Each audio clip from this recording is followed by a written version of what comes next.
지난달 서울 아파트 거래량이 전달보다 57%나 급감해 거래 절벽 현상이 나타나고 있습니다. 하지만 지금이 아니면 내 집 마련이 어렵다고 생각하는 30대 수요층은 여전해서 이른바 영끌로 집을 사는 비중은 오히려 늘고 있습니다. 백종규 기자입니다.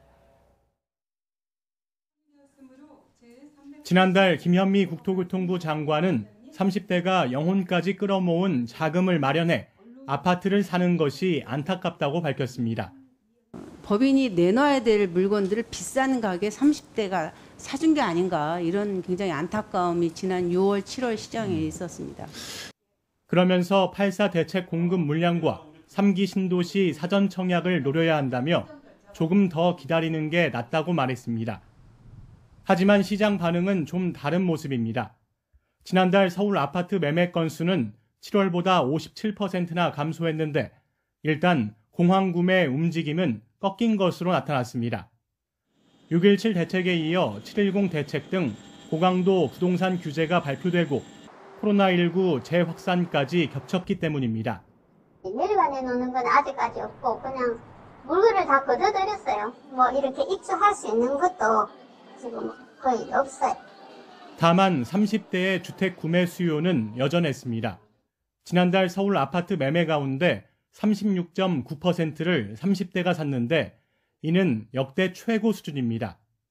30대는 8개월 연속 전 연령대에서 가장 높은 비중을 차지한 겁니다. 중저가 아파트가 많은 강서구의 경우 30대 매입 비중이 46.5%를 차지했고 성북구와 동작, 서대문, 동대문구 등도 40%를 웃돌았습니다. 집값이 하락하지 않고 새 임대차법 때문에 전세 호가도 오르다 보니 전세를 사느니 영끌에서 집을 구매하겠다는 30대가 줄지 않는 것으로 보입니다.